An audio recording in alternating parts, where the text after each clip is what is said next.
अस्सलाम वालेकुम क्लास। आज हमारा टॉपिक पुलिस और आर्मी के ऊपर है।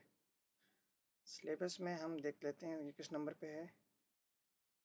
हमने अब तक जो है लास्ट टॉपिक में सिविल ब्यूरोक्रेसी के बारे में बात किया था। सिविल ब्यूरोक्रेसी को डिस्कस किया था। हम बाब 4 में थे, चैप्टर नंबर 4 में। और चैप्टर 4 के अंदर हम ये 3 टॉपिक कर चुके हैं। जमहूरियत, पार्लिमानी और सदारती निज़ाम हुकूमत, जिसमें हमने प्राइम मिनिस्टर वर्सेस प्रेसिडेंशियल हुकूमत को डिस्कस किया था। सेकंड नंबर पे हमने पाकिस्तान की जो मजलिस शूरा है, जो सेनेट और नेशनल असेंबली को मिलाकर बनती है, उसको डिस्कस किया था। थर्ड नंबर पे हमने एडमिनिस्ट्रेशन की बात की थी, जिसमें सिविल ब्यूरोक्रेसी की बात की थी। हमने पाकिस्तान में सिविल सर्विस ज्वाइन करने के तरीक़ाकार पे बात की थी। अब जो हमारा टॉपिक है वो फ़ौज और पुलिस के ऊपर है। आज के लेक्चर में हम फ़ौज और पुलिस को डिस्कस करेंगे, और पार्ट बी में हम लोग फ़ौज सिविलियन हुकूमत का मुतबादिल, यानी जो हमारे मुल्क में 3 या 4 मार्शल लॉ लगे। मार्शल लॉ तो 4 लगे, लेकिन 3 को कंसिडर किया जाता है, क्योंकि याया खान का सिर्फ चंद अरसे के लिए था, ज़्यादा लंबा मार्शल लॉ नहीं था। कहने को तो सिकंदर मिर्ज़ा का भी मार्शल लॉ था, लेकिन उसको भी कंसिडर नहीं किया जाता। तो मार्शल लॉ की जब बात की जाती है तो सिर्फ अयूब, ज़िया और मुशर्रफ की। तो बहरहाल इस वक्त हमारा टॉपिक फ़ौज और पुलिस है। हम इनका इंफ्रास्ट्रक्चर देखेंगे, इनको ज्वाइन कैसे करते हैं। पुलिस के बारे में मैंने आपको पहले भी बताया था सिविल सर्विस के टॉपिक के अंदर, कि CSS के थ्रू भी इनकी रिक्रूटमेंट होती है, जो 17 ग्रेड से होती है। इसमें डायरेक्ट बंदा ASP लगता है। इसके अलावा इनकी लोअर ग्रेड में भी रिक्रूटमेंट होती है, जो डायरेक्ट भी होती है और थ्रू कमीशन एग्ज़ाम्स भी होती है, जिसमें ASI के तौर पे यूजली जो ASI भर्ती होते हैं उनके चांसेस होते हैं इंस्पेक्टर बनने के, SHO बनने के, और अक्सर औकात DSP बनने के। इवन अगर वो परफॉर्मेंस दिखाएं तो SSP लेवल तक जा सकते हैं, और इन रेयर ओकेशंस वो लोग DIG भी बन जाते हैं। लेकिन कोई ASI भर्ती होया हो और वो IG बना हो, ऐसी एग्जाम्पल नहीं है। तो हम आज के लेक्चर नंबर 13 पार्ट ए, और वो है army and police of Pakistan. तो पाकिस्तान आर्मी की अगर हम बात करें तो पाकिस्तान आर्मी का ये एम्बलम है, जिसमें 2 तलवार बनी हुई है और चांद सितारा। और इसकी अगर हम हिस्ट्री की बात करें तो ये अंग्रेज़ों के दौर से एग्जिस्ट करती है। बल्कि उर्फ़ आम में कभी कभार ये भी कहा जाता है कि पाकिस्तान जो बनाया गया वो एक गैरिसन में बना दिया गया, कैंटोनमेंट में बना दिया गया, क्योंकि अंग्रेज़ों के ज़माने में जितनी मेजर उनकी कैंटोनमेंट्स थी, छावनी थी, वो मौजूदा पाकिस्तान के हिस्से में ही आई। आज भी अगर आप कराची में शार फैसल को विज़िट करें तो आपको अंग्रेज़ों के दौर की इंफ्रास्ट्रक्चर नज़र आएंगे, ख़ासतौर पर शार फैसल में जो PF फैसल बेस है, या रीजन प्लाजा के सामने के जो आर्मी के दफातर हैं, उनके अगर आप ब्रिक्स देखें तो अंग्रेज़ों के दौर के बने हुए। पाकिस्तान आर्मी ज्वाइन करने के लिए आप सबको ही पता है कि उसके लिए जो तरीक़ाकार है वो है ICSP का एग्ज़ाम होता है। पाकिस्तान आर्मी डायरेक्ट रिक्रूटमेंट करती है, किसी थर्ड पार्टी के ज़रिए रिक्रूटमेंट नहीं करती है। इसमें सबसे पहले अच्छा, रिक्रूटमेंट से पहले आपको फैसला करना होता है कि आप किस फोर्स की तरफ जा रहे हैं। पाकिस्तान आर्मी की 3 फोर्सेस हैं, इसमें नेवी है, एयर फोर्स है, और एक सिंपल लैंड फोर्सेस है, जिसको पाकिस्तान आर्मी कहते हैं। तीनों के हेडक्वार्टर इस्लामाबाद में। आर्मी का जो है वो रावलपिंडी में, जिसको GHQ कहा जाता है, जनरल हेडक्वार्टर्स। इसके अलावा कुछ रिज़र्व फोर्सेस भी हैं, कुछ रेंजर्स हैं, नेशनल गार्ड्स हैं। इसी तरह अगर आप लोग बॉर्डर एरियाज़ में जाएं तो वहाँ पे आपको आ, कुछ पैरा मिलिट्री फोर्सेस के लोग भी मिलेंगे। इसके अलावा अगर आर्मी जब भी कोई ऑपरेशन करती है तो उसको कोई ख़ास कोड वर्ड का नाम देती है, जिस तरह ज़रब अज़ब आपको पता होगा, मशहूर था, या ऑपरेशन राय निजात, या राय रास्त ऑपरेशन था, सवात के या वजीरिस्तान के ऑपरेशन अगर आपको याद हो। फौज 2 सर्कमस्टांसिस में एक्टिव होती है। एक ये कि अगर आपको बॉर्डर के दूसरी तरफ इश्यूज आ जाएं, दुश्मन मुल्क हमला कर दे, खवा वो पड़ोस का हो या किसी और इलाके का हो, तो आपकी आर्मी उस वक्त एक्टिव होती है, उस वक्त फ़ौज लड़ती है, पुलिस नहीं लड़ती। दूसरा, मुल्क में सिविलियन वॉर की ऐसी सूरत हाल पैदा हो जाए जो पुलिस से आउट ऑफ कंट्रोल हो जाए या जिससे मुल्क की सालमियत दांव पे लग जाए, तो तब भी फ़ौज का रोल प्ले होता है। इसके अलावा नेशनल डिज़ास्टर्स में फ़ौज आपको नज़र आती है। मुल्क के जब नेशनल डिज़ास्टर्स होते हैं, सैलाब आ जाता है, ज़लज़ला आ जाता है, तो इसी तरह कोविड-19 के दौरान आपने देखा फ़ौज बहुत एक्टिव थी। तो पाकिस्तान आर्मी की अगर हम तादाद की बात करें तो international institute for strategic studies एक इदारा है जो अपनी 2020 की रिपोर्ट में कहता है कि पाकिस्तान के पास इस वक्त 5,60,000 एक्टिव आर्म फोर्सेस है, जो कि दुनिया की 15वीं बड़ी आर्मी बनती है। तो अब हम यहाँ पे ओवरव्यू देख लेते हैं।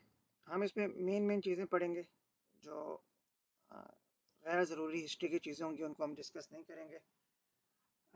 यहाँ पे आपको जैसे मैंने बताया 5.5 लाख के करीब हमारी फ़ौज है, और इनका जो मोटो है वो है faith PT striving for the sake of God. 6 सितंबर को डिफेंस डे बनाया जाता है 1965 की वॉर की याद में, जब इंडिया पाकिस्तान की जंग हुई थी। करंटली पाकिस्तान की आर्मी का कमांडर इन चीफ जो है वो सदर है, और chief of army staff general Qamar Bajwa हैं, और चीफ ऑफ जनरल स्टाफ में लेफ्टिनेंट जनरल साहिर शमशेद मिर्ज़ा। इसी तरह अगर हम पाकिस्तान के प्राइम मिनिस्टर के रोल की बात करें, तो प्राइम मिनिस्टर को जवाबदेह होता है चीफ ऑफ आर्मी स्टाफ, और ये मिनिस्ट्री ऑफ डिफेंस के अंडर आती है। जब हम पुलिस की बात करेंगे, पुलिस को क्योंकि हमने बहुत डिस्कस कर लिया था लास्ट लेक्चर में, तो उसको हम इतना डिस्कस नहीं करेंगे जितना आर्मी को करेंगे। पुलिस जो है वो मिनिस्ट्री ऑफ इंटीरियर के अंडर आती है, और जो हमारी आर्मी है वो मिनिस्ट्री ऑफ डिफेंस के अंडर आती है। कॉन्स्टिट्यूशन ऑफ पाकिस्तान जो है वो आर्मी का रोल बताती है कि इनका क्या रोल है। हिस्ट्री इसकी जो है वो बैक अंग्रेज़ों के दौर से शुरू होती है, वो हमारे लिए यूज़लेस है जानना। पाकिस्तान के बनने के वक्त जब हमारा चीफ आर्मी स्टाफ था, वो आप लोग को पता होगा, उस वक्त एक अंग्रेज़ था, और वही रहा था, उसने अपनी सर्विस पूरी की थी। उसके अलावा अगर आप वर्ल्ड वॉर 2 की बात करें तो उसमें आपको जनरल ज़िया भी लड़ते हुए नजर आएंगे, अयूब खान भी लड़ते हुए नजर आएंगे, बर्मा की वॉर में लड़ते हुए नजर आएंगे। इसके अलावा यूनाइटेड नेशन की मिशंस में पाकिस्तान आर्मी बहुत एक्टिव है। अच्छा, आर्मी जो है वो सिर्फ लड़ने के लिए इस्तेमाल नहीं होती है। बहुत सारे आपको रैंक नज़र आएंगे, कैप्टन, कर्नल वगैरह, वो शॉर्ट सर्विस कमीशन के थ्रू भी रिक्रूट होते हैं, जिसमें वो लोग इंजीनियरिंग सेक्टर के होते हैं, या एजुकेशनल कोर के होते हैं, या मेडिकल कोर के।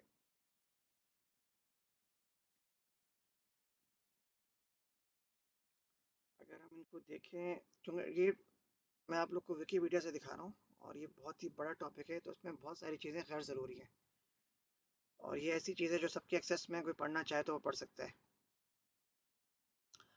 3 मेजर वॉर तो आप लोग को याद होंगी, जो 65 की वॉर है या 71 की वॉर है, जिसमें बांग्लादेश अलग हो गया था, ईस्ट पाकिस्तान अलग हो गया था, और फिर कारगिल वॉर है जो नवाज शरीफ की माजूली का सबब बना।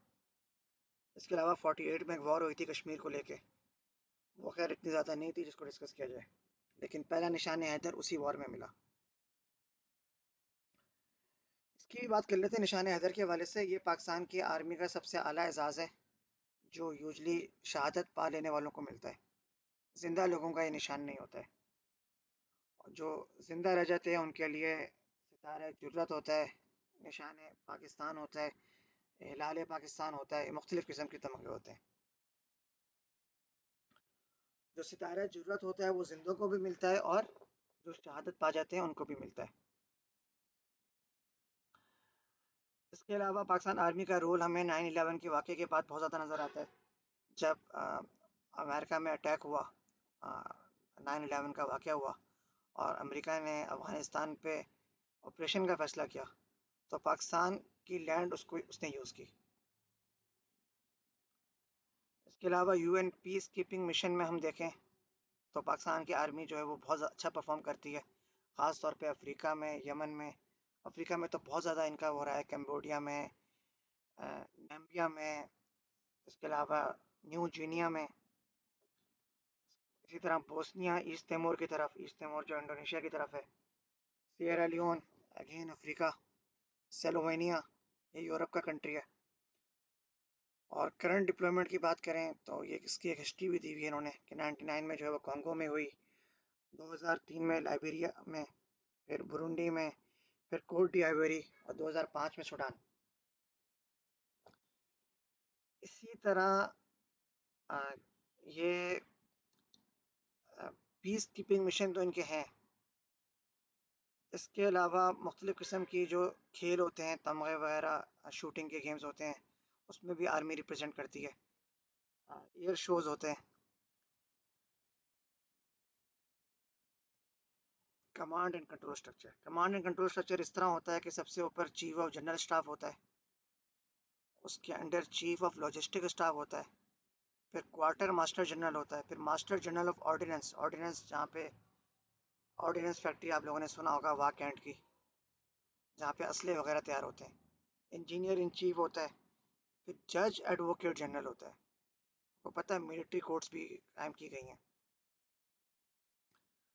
रैंक की अगर हम बात करें तो सबसे टॉप रैंक जो फील्ड मार्शल है, जो कि अयूब खान के बाद किसी को नहीं मिला। उसके बाद जनरल होता है जो यूजली आज तक मुशर्रफ ने भी लिया, कमर बाजवा का भी है। Chief army staff usually general rank का ही होता है। इवन कमांडर्स होते हैं वो मेजर जनरल या लेफ्टिनेंट जनरल या जनरल रैंक के होते हैं। फिर लेफ्टिनेंट जनरल होता है, फिर मेजर जनरल होता है, फिर ब्रिगेडियर होता है, फिर कर्नल होता है, फिर लेफ्टिनेंट कर्नल होता है, फिर मेजर होता है, फिर कैप्टन कैप्टन, फिर लेफ्टिनेंट। यूएस के अंदर इसको ल्यूटिनेंट कहा जाता है और ब्रिटिश एक्सेंट में इसको लेफ्टिनेंट और सेकंड लेफ्टिनेंट। जब आईएसएस भी करता है बच्चा, कोई भी स्टूडेंट, क्योंकि वो 17-18 साल का ही होता है, इंटर बेस पे करता है या ग्रेजुएशन बेस पे करता है, तो वो सबसे पहले सेकंड लेफ्टिनेंट ही अपॉइंट होता है। और जब वो ग्रेजुएट हो जाता है तो वो फर्स्ट लेफ्टिनेंट या कैप्टन बन चुका होता है। इसी तरह अगर हम स्ट्रक्चर ऑफ पाकिस्तान की आर्मी की नीचे की बात करें, सेकंड लेफ्टिनेंट से नीचे की, तो फिर हवालदार मेजर है, फिर हवालदार है, फिर कंपनी हवालदार यानी बैटेलियन हवालदार अलग है, कंपनी का अलग है, फिर सिंपल हवालदार, फिर नाइक, फिर लांस नाइक, फिर सिपाही। सिपाही सबसे लो रैंक होता है और सबसे ज़्यादा कुर्बानी भी यही तबका देता है। इसी तरह ख़वातीन की भी शमूलियत पाकिस्तान आर्मी के अंदर तीनों फोर्सेस के अंदर है। आपने वो एक ड्रामा भी देखा हुआ एक थी मरियम, जिसमें वो कराची की एक एयरफोर्स की खातून थी जो जहाज़ उड़ाते हुए मलिर के करीब जिसका जहाज़ क्रैश कर गया था। इसी तरह नेवी की बात करें तो नेवी में भी है। अच्छा, नेवी को 3 टियर फोर्सेस कहा जाता है और इसकी वजह यह है कि वो 3 मकामात पे लड़ती है।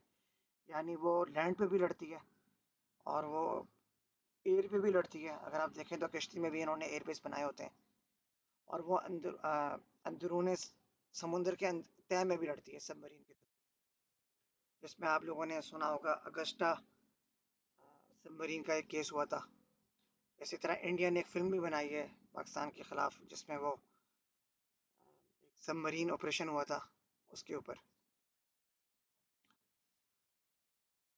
अच्छा, कॉप्स की बात करें हम तो सर्विस कॉप, मिलिट्री पुलिस, फिर जो आप लोग को मैंने बताया था कि इसमें मेडिकल कॉप्स हैं, एजुकेशन कॉप्स है, इलेक्ट्रिकल इंजीनियर हैं, फिर इंटेलिजेंस के ग्रुप्स हैं। कमांड्स की बात करें तो इन्फेंट्री ब्रांच, अच्छा ये रेजिमेंट्स होते हैं। कोई भी आईएसएस भी जब करता है तो उसको एक रेजिमेंट से जोड़ दिया जाता है, फिर वो उसी रेजिमेंट का कहलाता है। जैसे कमर जनरल बाजवा है तो वो बेशक चीफ आर्मी स्टाफ बन जाए, लेकिन वो रेजिमेंट किसी एक खास इन्फेंट्री के रेजिमेंट होंगे। जैसे पंजाब रेजिमेंट है, बलोच रेजिमेंट है, फ्रंटियर है, नॉर्थन लाइट है, आज़ाद कश्मीर है या सिंध रेजिमेंट है। और अगर आप देखें तो ये सब बहुत पुरानी बनी हुई है, सिर्फ सिंध वाली जो है वो लेटेस्ट है 1980 की, बाकी सब पुरानी है। पंजाब रेजिमेंट तो खैर 1759 की, यानी 1757 में प्लासी की जंग हुई थी, उसके बाद की जंग आज़ादी से भी पहले की 1857 की जंग आज़ादी, उससे पहले की 3 रेजिमेंट्स हैं। स्पेशल ऑपरेशंस हैं, आर्मी के अंदर स्पेशल सर्विस ग्रुप होते हैं, एसएसजी कमांडोज जिन्हें कहते हैं। ये इनका निशान है। ये बहुत ही रेयर किस्म के जो कह लें आप फोर्सेस के बंदे होते हैं वही बन सकते हैं। इसमें मुशर्रफ जो था वो जैसे एसएसजी कमांडोज था। इसमें बहुत सख्त ट्रेनिंग होती है इनको, कई कई दिन कीड़े मकोड़े खा के, इवन पत्ते खा के जिंदा रहना सिखाया जाता है। मिलिट्री फिलॉसफी कॉम्बैट डॉक्ट्राइन अगर हम बात करें तो क्लॉजवेट एक है, इसकी थ्योरी ज़्यादा पढ़ाई जाती है। इसी तरह चाइनीज़ एक है, वो आर्ट ऑफ वॉर, इसकी किताबें पढ़ाई जाती हैं। तो ये बेसिक ओवरव्यू स्ट्रक्चर है आर्मी के हवाले से। इसमें ज़्यादातर तो आप लोग सब चीज़ें खुद ही जानते हैं कि किस तरह इनकी फिर इंस्टीट्यूट्स हैं, जिस तरह मिलिट्री कॉलेज है, नेशनल डिफेंस यूनिवर्सिटी है, कोयटा के अंदर सर्विस एंड स्टाफ कॉलेज है, मुख्तलिफ जगहों पे मरी के अंदर जैसे इंटेलिजेंस की एक अकेडमी है। तो मुख्तलिफ जगहों पे इनकी ट्रेनिंग होती है जिसके ज़रिए ये लोग प्रमोट होते हैं, सिलेक्ट होते हैं।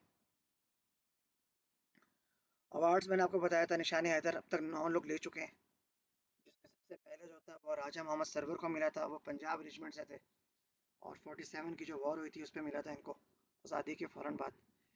फिर तुफ़ैल मोहम्मद, मेजर तुफ़ैल मोहम्मद 58 में इनको मिला था, बॉर्डर पे इशू हुआ था। फिर 65 की वॉर में राजा अजीज़ भट्टी को मिला था। चौथे नंबर पे मेजर शब्बीर शरीफ को मिला था, जो कि राहिल शरीफ के बड़े भाई हैं, और राजा अजीज़ भट्टी भी कहते हैं इनके मामू थे। 71 की वॉर में सबसे ज़्यादा लोगों को मिला, अगर आप देखें तो 1 2 3 4, जिनमें शब्बीर शरीफ है, मोहम्मद हुसैन जंजुआ है, मोहम्मद अकरम है और मोहम्मद महफूज। इसी तरह 99 में कर्नल शेर को मिला, और लालक जान जो था वो हवालदार था, और मोहम्मद हुसैन जंजुआ जो था वो एक सिपाही था। और लालक जान की बात करें तो ये ख़ास बात है, ये गिलगित से लेने वाला पहला बंदा था। गज़र एक डिस्ट्रिक्ट है, वहाँ से बिलोंग करता था। तो इनके यूनिफॉर्म के बारे में खैर जानना गैर ज़रूरी है, ये आर्मी के यूनिफॉर्म होते हैं। अच्छा, इसके अलावा पाकिस्तान आर्म्ड फोर्सेस में हमने एक जनरल स्ट्रक्चर पढ़ा। ये एक आर्टिकल है जिसमें नेवी एयरफोर्स सबका बताया हुआ है, क्या इनकी हिस्ट्री है और ओवरसीज इनकी क्या कंट्रीब्यूशन है, जॉइंट चीफ ऑफ स्टाफ कौन है। चीफ ऑफ एयर स्टाफ की बात करें या उसको एयर मार्शल कहा जाता है, और चीफ ऑफ नेवल स्टाफ की बात करें तो उसको एडमिरल का रैंक दिया जाता है। इन सब का इक्विवेलेंस आर्मी का साथ हम स्टडी कर सकते हैं। ट्रूप की अगर हम बात करें तो आर्मी के हैं 5.5 लाख के करीब है। नेवी हमारी 34,000 है, और एयरफोर्स 70,000 है। पैरा मिलिट्री फोर्स हमारी 4 लाख के करीब है।